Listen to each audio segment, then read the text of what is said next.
सीटों पर नए चेहरे नजर आ रहे हैं, जबकि एक मंत्री की सीट बदली गई है। लेकिन हैरत की बात यह नजर आ रही कि जिस महिला विधेयक के नाम पर भाजपा पूरे देश में महिला हितैषी होने का ढिंढोरा पीट रही थी, वह भारतीय जनता पार्टी 13.5% ही महिलाओं को टिकट दे पाई है। लिस्ट में हैरानी का लम्हा यही नहीं थमा, कांग्रेस की दूसरी लिस्ट में कई ऐसे नाम नजर आ रहे हैं जो अपनी करीबियत का इनाम पाकर लिस्ट में जगह बनाने में कामयाब रहे हैं। सिंहदेव का गुस्सा बृहस्पति पर टूटा तो मोहित राम और चंद्रदेव राय को वफादारी का सिला नहीं मिला। इधर अगर रायपुर की बात करें तो सीएम की करीबियों की चली है। महंत राम सुंदर दास, पंकज शर्मा और छाया वर्मा को टिकट उसी की देन है। कुल मिलाकर लिस्ट पर बारीकी से देखें तो लगता है कांग्रेस ने क्षेत्र विशेष के आधार पर कांग्रेस के बड़े नेताओं की चॉइस मंगाई और उस पर अपनी रजाबंदी दे डाली।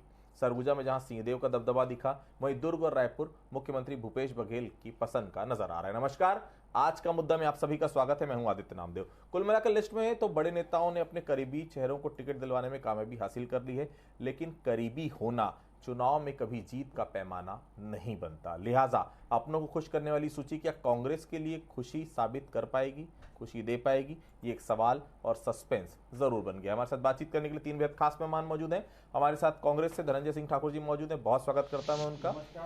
हमारे साथ अमित साहू जी हैं, बहुत स्वागत करता हूं, भारतीय जनता पार्टी के वरिष्ठ नेता हैं, प्रवक्ता हैं। हमारे साथ डॉक्टर अजय चंद्राकर साहब हैं, संवैधानिक जानकार हैं, विश्लेषक हैं, बहुत स्वागत करता हूं उनका। सबसे पहले मैं धनंजय जी के पास चलता हूं। धनंजय जी, बांट लिए थे क्या बिलासपुर बाबा को, सरगुजा बाबा को, रायपुर दुर्ग सीएम साहब को, कोरबा वाला बेल्ट महंत जी को? थोड़ा समझाने की कोशिश करेंगे धनंजय जी। देखिए आदित्य जी, कांग्रेस पार्टी जब विधानसभा चुनाव के लिए जब उम्मीदवार चयन करने की प्रक्रिया में गई तो आप देखेंगे पूरे प्रदेश के हमारे जो 307 ब्लॉक संगठन है, वहां पर तमाम जो दावेदार हैं, जो दावा करने के इच्छुक जो लोग हैं, उनका आवेदन लिया गया और वहीं पे उसकी छांट की गई, उसमें स्क्रूटनी किया गया। फिर उसको जिला कांग्रेस कमेटी को भेजा गया, जिला कांग्रेस कमेटी से बने पैनल को प्रदेश कांग्रेस कमेटी भेजा गया, फिर उसको प्रदेश चुनाव समिति उस पर मंथन की, फिर उसको स्क्रीनिंग कमेटी में भेजा गया और आज सेंट्रल इलेक्शन कमेटी ने हमारे प्रत्याशियों की सूची जारी की है। तो निश्चित तौर पर स्पष्ट है, हमने अपने कार्यकर्ताओं के पसंद का ख्याल रखा है, जो दावेदार हैं उनके दावेदारी पर गंभीरता से विचार किए हैं और बहुत सारे हमारे जो स्रोत हैं उसमें जनता का भी हमने पसंद नापसंद का पूरा ख्याल रखा है और जो जिताई योग्य उम्मीदवार है उनको हमने प्रत्याशी बनाए हैं। आप देखेंगे हमारी सूची में लगभग 32 नए चेहरों को हमने अवसर प्रदान किया है, 14 महिलाओं को हमने नेतृत्व देने का सूची के माध्यम से नेतृत्व दिया है। जो कांग्रेस पार्टी हमेशा कहती है और हमेशा हम कहते भी है कि महिलाओं को सशक्त होना चाहिए। स्वर्गीय राजीव गांधी जी ने नगरीय निकाय क्षेत्रों में, पंचायती राज्यों में जो महिलाओं को जो आरक्षण दिया, आज पूरे देश में 15 लाख से अधिक महिलाएं पंचायती में नेतृत्व कर रही है। उसके साथ साथ आप देखेंगे सबसे बड़ी हमारी सूची में आप देखेंगे हमने दुग्धधारी मठ के जो महंत हैं उनको भी प्रत्याशी बनाया है दक्षिण विधानसभा क्षेत्र में और पूरी तरीके से हमारे प्रत्याशी के चयन की सूची में कार्यकर्ताओं को पसंद रखा गया और सर्वसम्मति से सूची आई है और इस सूची जो है हमारे 75 से अधिक जो सीट जीतने का जो लक्ष्य है उसके हिसाब से सूची तैयार हुई है।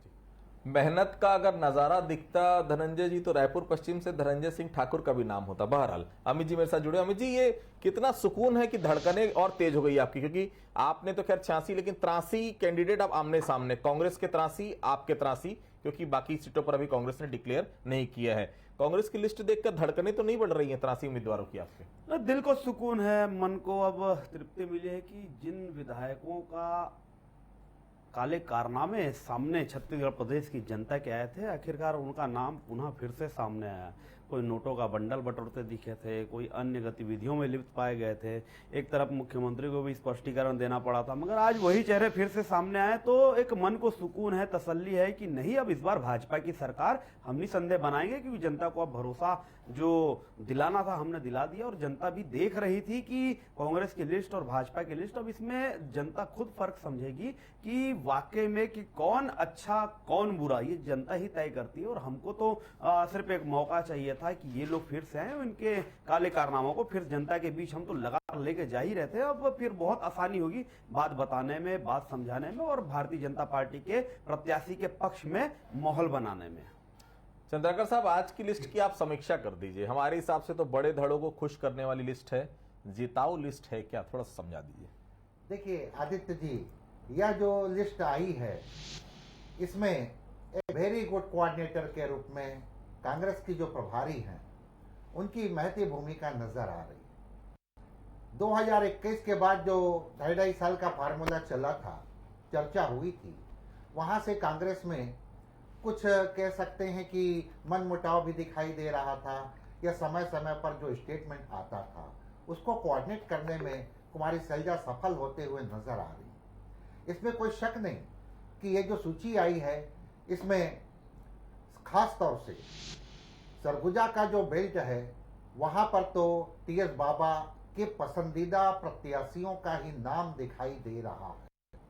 और उस समय जो कुछ स्टेटमेंट आया जिसे कांग्रेस हाईकमान भी जो टिकट वितरण की है उसमें उसे गंभीरता से ली है, और ये पार्टी में ऐसा होना भी चाहिए। कोरबा का बेल्ट हम देखें तो चरणदास महंत जी की भूमिका दिखाई दे रही है, या फिर हम कह सकते हैं कि मैदानी क्षेत्रों में तो या दुर्ग भिलाई में तो सीएम साहब का। लेकिन यह कहना ये तो लिस्ट है, कांग्रेस जिस तरह से यहाँ अपनी सूची जारी की है वो अलर्ट है कि ये छोटा राज्य है, सिर्फ 5% वोट का है। 5% वोट में देखिए 10% वोट से पिछला विधानसभा जीते, लेकिन 5% वोट में अगर कमी मान लो आती है तो समीकरण बदल जाएगा। क्योंकि पिछले विधानसभा चुनाव में बहुजन समाज पार्टी और जोगी जी की पार्टी 10.88% ले गई थी, लेकिन इस समय उसके विकल्प के रूप में आम आदमी पार्टी दिखाई दे रही, सर्व आदिवासी समाज की पार्टी दिखाई दे रही। तो अन्य निर्दलीय किस तरह से आते हैं, और यह भी सच है, ह्यूमन नेचर है। अभी ठीक है, निर्दलीय के रूप में कौन खड़े होते हैं, क्या होते हैं, ये तो वक्त के अभी गर्भ में है, ये समय बतलाएगा। लेकिन यहां पर जो सजगता दिखाई दे रही है, और कांग्रेस पहले भी उनके संगठन के द्वारा या सीएम के द्वारा सार्वजनिक रूप से कहा गया था और स्वीकार किया गया था कि कुछ विधायकों के प्रतिकूल एंटी कंबेंसी है, और वो इस लिस्ट को देखने से दिख रहा है। 5% वोट का अंतर है, छोटा राज्य है आदित्य जी, इसलिए अभी ये प्रत्याशी जिताऊ है कि नहीं ये तो जनता तय करेगी। धनंजय जी, पहली लिस्ट में 8, दूसरी लिस्ट में 10 और एक मंत्री को आपने शिफ्ट किया, मतलब 18 विधायकों की टिकट आपने काट ली है। बची हुई 7 सीटें जो हैं, 83 आपने डिक्लेयर कर दिया, 7 बचे हुए, उसमें से 6 एमएलए आपके हैं, मैं करेक्ट कर रहा हूं, 6 एमएलए सीट पर बरकरार हैं। उनकी भी शायद तलवारें लटकी हुई, उनके भी नामों पर आज ही काट देते धनंजय जी, 2-4 दिन बाद तक और क्यों धड़कने बढ़ा रहे हैं उनकी? धनंजय जी देखिए अजय जी, सबसे पहली बात तो मैं आपको इस बात को करेक्ट करता हूं कि हमने किसी के टिकट काटा है, हमने किसी की टिकट नहीं काटा है। संगठन जो है हमेशा से दायित्वों में बदलाव लाता है, परिवर्तन करता है जिम्मेदारियों में। जो विधायक है उन्हें लोकसभा के भी उम्मीदवार बनाया जाता है, जो विधायक बन चुके हैं उन्हें संगठन में बड़ी जिम्मेदारी जाती है, जो संगठन में जो काम करते हैं उन्हें जनता के प्रतिनिधि बनने के लिए विधानसभा का अवसर प्रदान किया जाता है। तो ये चलने वाली एक सतत प्रक्रिया है, और निश्चित तौर पर जो हमारे 7 प्रत्याशियों की जो सूची कल परसों में जो भी आएगी उसमें भी विचार किया जा रहा है। और कांग्रेस से मैंने पहले कहा ना, कांग्रेस पार्टी बहुत ही गंभीर चिंतन मंथन करने के बाद कार्यकर्ताओं की पसंद नापसंद का पूरा ख्याल रखा गया है। दावेदारों के पूरे जो आवेदन थे पूरी गंभीरता से उसमें विचार किया गया है। कई चरणों में हमने डिस्कशन करने के बाद सूची लाया था। समझ सकते हैं कि हम प्रत्याशी चयन में कितने गंभीर हैं और कितने हमने जनता की जो ख्याल उसको भी रखने का काम किया है। और जिताई योग एक हमेशा एक भाषा जो होती है, जीतने वाले प्रत्याशी को चुनना, और हमने जीतने वाले प्रत्याशी को चुना है। और यही हमारे जो सूची अभी 83 की आई है, यही हमारे उस लक्ष्य को भी पूरा करेगा जो 75 से अधिक सीट जीतने का हमने लक्ष्य निर्धारित किया है। और हमारे विधायक, हमारे सरकार के काम और मुख्यमंत्री भूपेश बघेल जी का चेहरा, सरकार के जनता के प्रति के वादों को निभाने की प्रतिबद्धता और कांग्रेस पर जनता का भरोसा है, ये तो हम आगे जाएंगे। और भारतीय जनता पार्टी की अब बात कर लेते 2 सेकंड। हालांकि मुझ विषय में आज बात नहीं करना चाहता था, लेकिन चूंकि भाजपा के प्रवक्ता जो हमारे साथी बैठे उन्होंने चर्चा किया। भाई रमन सिंह के टिकट दिया गया नांदगांव में, रमन सिंह के भांजा को दिया गया विक्रांत सिंह को खैरागढ़ में, उनके भांजी को दिया गया पंडरिया में। मैं तो इनसे पूछना चाहता हूं, जो कांग्रेस पे जो परिवारवाद का जो आरोप लगा रहे थे, वो भारतीय जनता पार्टी मामा भांजा और भांजी को दे दिए। वो भांजी वाला रिलेशन मेरे को भी समझ में नहीं आया। उनसे बात हुई तो वो कहती मैं तो ब्राह्मण हूँ, फिर भांजी कैसे रमन सिंह की? मैं नहीं समझ पाया कुछ। मैं भी ये चीज समझ नहीं पाया, लेकिन कई सारे बीजेपी के मित्रों ने बताया कि उनकी भांजी है।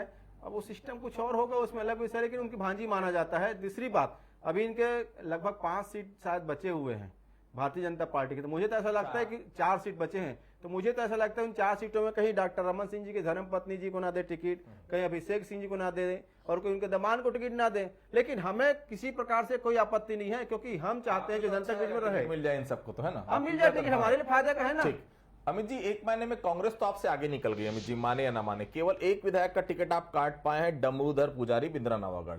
आप सोच रहे हैं दूसरे का काटना, बेलतरा काट नहीं पा रहे हैं। कांग्रेस ने कम से कम 18 विधायकों की टिकट तो काट दी है। आप तो वही रिपीटेशन, जो 13 चेहरे जिनको लेकर जनता में सबसे ज्यादा मायूसी थी अमित जी, उन्हीं को फिर से भी वापस रिपीट कर दिया गया। जब पहली लिस्ट आपने डिक्लेयर की थी, आपके कार्यकर्ताओं से बात होती थी, भारतीय जनता पार्टी अब पोजीशन पर आई थी जैसी पहली लिस्ट आई, लेकिन दूसरी लिस्ट जैसी आई और आज जो इसके बाद की जो लिस्ट सामने आ रही है, जो तीसरी लिस्ट के रूप में एक छोटा सा एक और नाम सामने आया, भारतीय जनता पार्टी बहुत पीछे हो गई। अमित जी, देखिए, भारतीय जनता पार्टी एक ऐसी पार्टी है जिसमें हर एक कार्यकर्ता संगठन सर्वोपरि मानता है। भारतीय जनता पार्टी का शीर्ष नेतृत्व तो संगठन जो निर्णय लेता है, उस निर्णय के साथ हर एक कार्यकर्ता कंधे से कंधा मिलाकर चलने वाला होता है।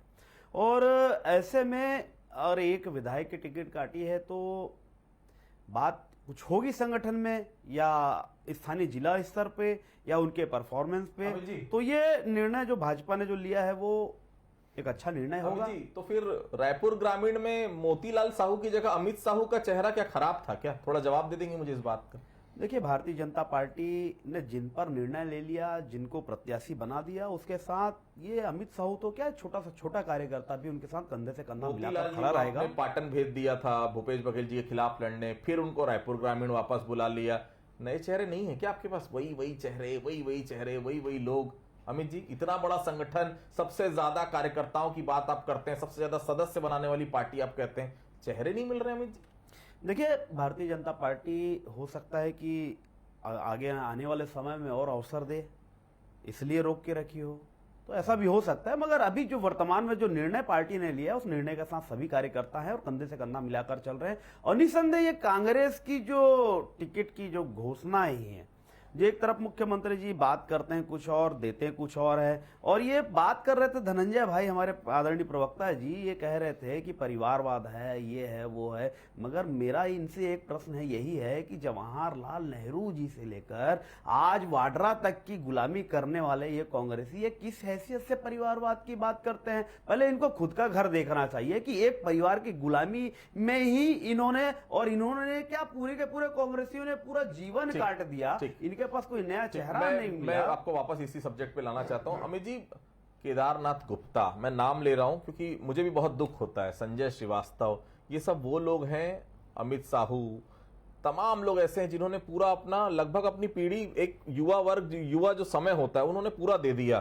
तो क्या अब कब समय मिलेगा? अपनी राजनीति के 30-30 साल लोगों ने दे दिए, कब तक इंतजार करेंगे? आपका कहना है आगे जवाबदारी मिलेगी। भाई, आगे वाला जब हटेगा तब तो नए लोगों को मौका मिलेगा। शायद पार्टी आगे हटाना ही नहीं चाहती, पुराने चेहरों को रिपीट करना चाहती है। चंद्रकांत साहब, जिन लोगों का टिकट कटा है वो क्या वाकई में कटने लायक था, या एक शब्द जो कह रही है आज सोशल मीडिया में, बलि दे दी गई? बृहस्पति सिंह की बलि बाबा के चलते दे दी गई, मोहित केरकेटा, चंद्रदेव राय को दूसरे के चलते हटा दिया गया, ये है क्या? थोड़ा समझाने की कोशिश करें। देखिए, पर्टिकुलर छत्तीसगढ़ विधानसभा का सत्र चल रहा था और आप कवर भी कर रहे थे आदित्य जी।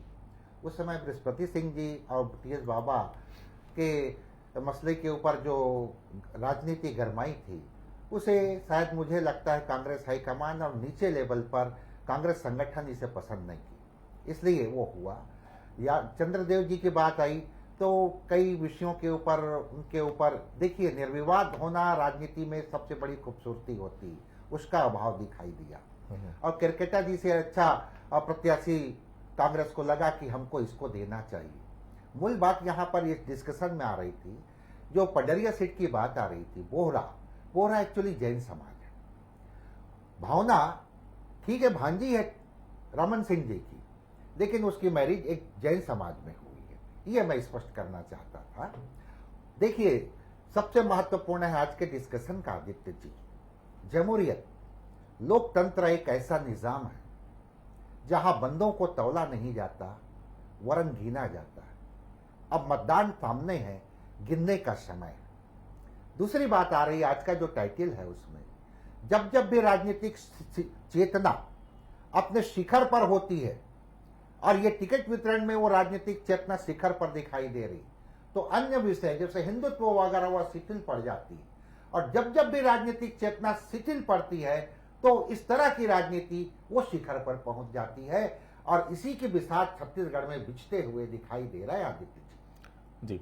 अमित जी, बहुत तेजी से डंका बजाया, महिला आरक्षण बिल, पूरा सेशन बुला लिया, अचानक लोकसभा का सत्र हो गया, राज्यसभा में पास हो गया, राष्ट्रपति के पास चले गया। छत्तीसगढ़ में दे देते ना कम से कम महिलाओं को टिकट। कितनी महिलाओं को टिकट दिए मैं आपको उंगली में गिना सकता हूँ। 30%, 33% की बात आप लोगों ने की थी। 33% तो मुझे नहीं, 13.5, 14% महिलाओं को आपने टिकट दिए। अब जो बची सीट है उसमें कोई महिला दावेदार नजर भी नहीं आ रही है। अमित जी थोड़ा सा क्लियर करेंगे, लोकसभा में कुछ और, विधानसभा में कुछ और। देखिए, संगठन का निर्णय जो होता है वो कार्यकर्ताओं के आधारित ही होता है। हो सकता है कि वर्तमान में जितनी महिला कार्यकर्ताओं ने भारतीय जनता पार्टी की तैयारी की है, वैसे भी भारतीय जनता पार्टी ने उनको मैदान में उतारा ही है। उसके बाद भी अभी 4 सीटें और बची हैं। हो सकता है कि भारतीय जनता पार्टी के नज़र में और वहाँ पर जो तैयारी करने वाले महिला कार्यकर्ता हैं उन पर हो सकता है भी अवसर मिल जाए। मगर संगठन का निर्णय, चाहे अभी आने वाले लोकसभा चुनाव में भी ये देखने को मिले, महिला आरक्षण का जो भारतीय जनता पार्टी की सरकार ने, केंद्र सरकार ने जो निर्णय लिया है, हो सकता है लोकसभा चुनाव में भी देखने को मिल जाए।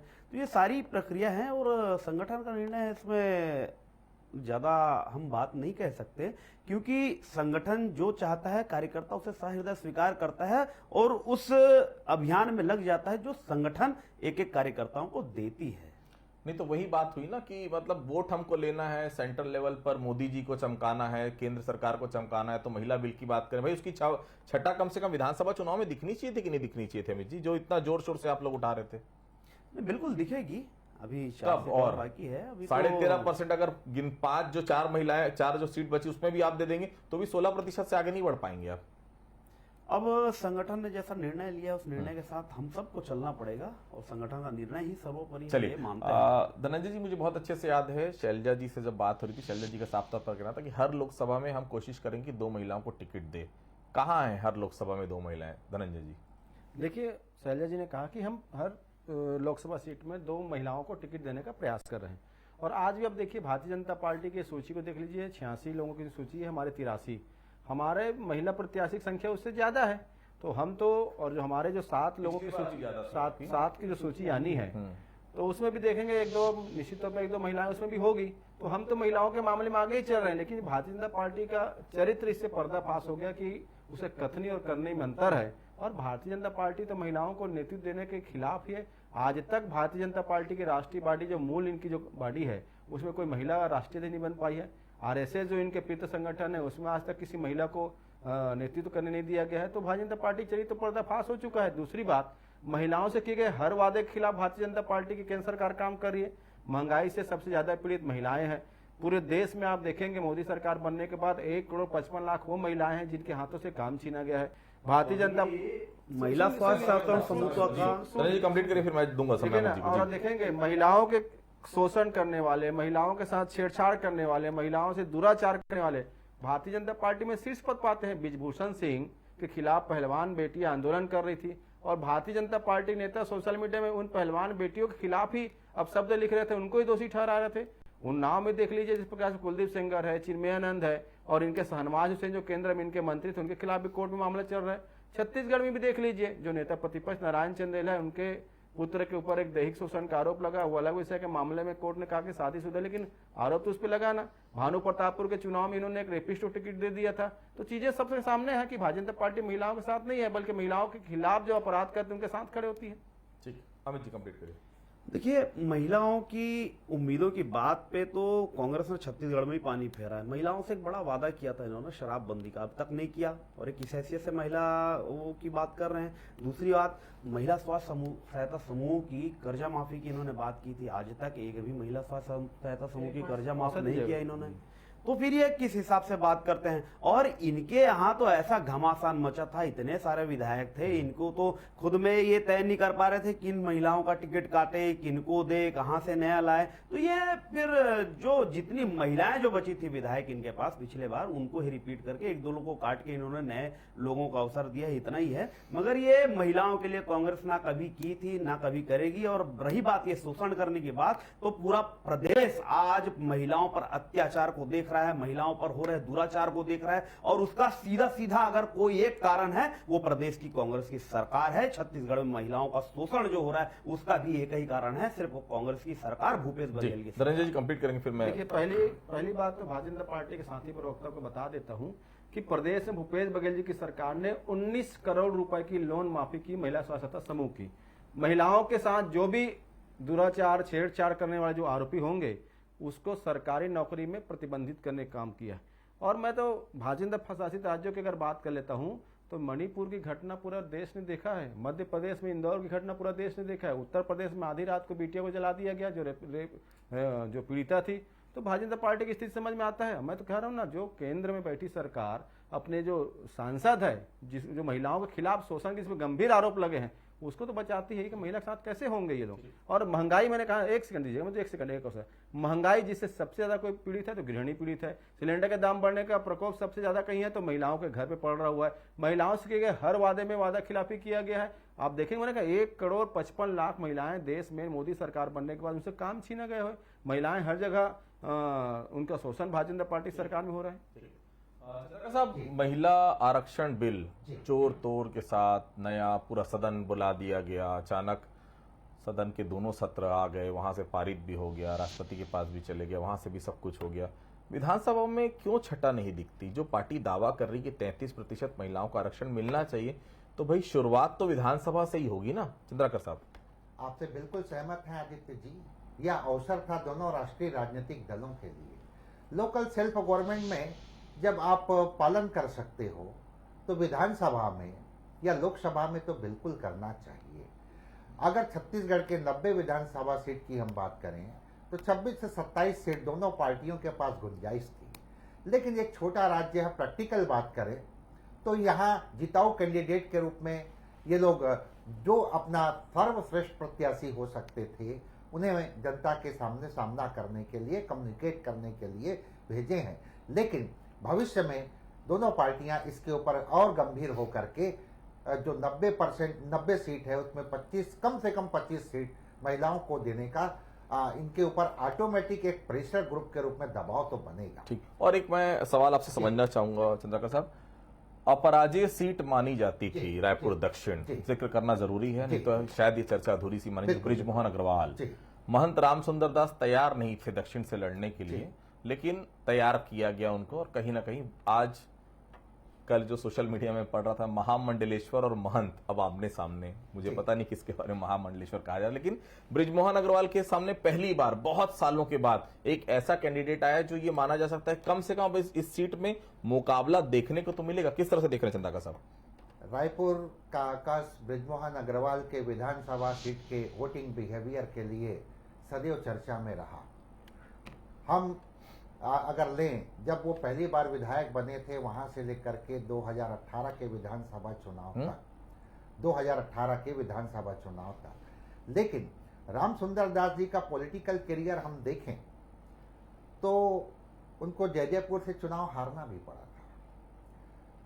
धार्मिक क्षेत्र के बहुत बड़े नाम होना निश्चित रूप से एक आदरणीय सम्मानीय पक्ष है, लेकिन राजनीति शतरंज का वो खेल है जिसमें घोड़ा ढाई घर ही चलेगा कोई जरूरी नहीं, ऊंट तिरछा ही दौड़ेगा जरूरी नहीं, अवसर मिलता है तो वजीर अपने ही राजा को मात दे देता है। तो यहाँ प्रैक्टिकल बात, रामसुंदर दास जी ठीक है, उनकी छवि है, बहुत बड़ा जनाधार है, लेकिन राजनीति, प्रैक्टिकल राजनीति के एक अजय पराजय मतलब अपराजित योद्धा का शब्द आप जो प्रयोग किए, ये छवि तो बृजमोहन की है। अब देखना ये काफी दिलचस्प होगा कि बदली हुई परिस्थितियों में वहां के मतदाता किस ढंग से अपना जनमत तैयार करते हैं। ठीक, धनंजय जी, इसी का छोटा सा जवाब। आप भी जानते हैं धनंजय जी, चुनाव कैसा लड़ा जाता है, शराब, पैसा, मैनेजमेंट, धन बल, सब कुछ लगता है चुनाव में, चाहे दोनों ही पॉलिटिकल पार्टियां इसमें हामी भरे ना भरे, लेकिन जाना जाता है कि चुनाव लड़ा कैसे जाता है। महंत जी मैनेजमेंट के गुरु क्या बृजमोहन अग्रवाल के सामने टिक पाएंगे? धनंजय जी, देखिए, महंत रामसुंदर दास जी का पूरे प्रदेश में मान है, सम्मान है, और वो गौ सेवा आयोग के अध्यक्ष भी हैं, और लगातार देखेंगे जनता के बीच में रहते हैं, जनता के प्रति जो उनका स्नेह है, जो विश्वास है, जो भरोसा है, और निश्चित तौर पर दक्षिण विधानसभा में आप देखेंगे कि मठ जो है हमेशा से जन कल्याण के कामों में लगा रहा, उसमें बड़ी भूमिका महंत राम सुंदर दास की रही है। तो निश्चित तौर पर जो उनका सम्मान है, उसका मान है और जनता का जो विश्वास है, उसका लाभ कांग्रेस पार्टी को मिलेगा, महंत राम सुंदर दास जी को मिलेगा। और बिजमोहन अग्रवाल जी एक बड़ी अंतर से चुनाव इस बार हारेंगे। और एक बात इससे स्पष्ट हो जाता है, आप देखेंगे आदित्य जी, जो भारतीय जनता पार्टी की सूची में एक भी संत महात्माओं को ना प्रत्याशी नहीं बनाया गया है। ये इनका समझ में आता है कि इनके मंशा क्या है, जो राजनीतिक धर्म के नाम से करते हैं, जो उन्माद फैलाने का काम करते हैं। हमारी पार्टी ने एक संत महात्मा को टिकट देकर संत महात्मा समाज का सम्मान किया। संत महात्मा समाज का आशीर्वाद कांग्रेस पार्टी को मिलेगा, जनता का आशीर्वाद मिलेगा। एक लाइन का जवाब मीसा जी क्लोज करना है मुझे। जी देखिए, बृजमोहन अग्रवाल जी एक अजय योद्धा है, उनका काम बोलता है और निस्संदेह इस बार भी विजय उनकी ही होगी। तो देखिए, दोनों ही पार्टियों ने लगभग सभी उम्मीदवारों के नाम सामने ला दिए हैं। 4 भारतीय जनता पार्टी से बचे, 7 नाम आना फिलहाल कांग्रेस पार्टी से बचे, लेकिन स्थिति पिक्चर लगभग क्लियर हो गई है।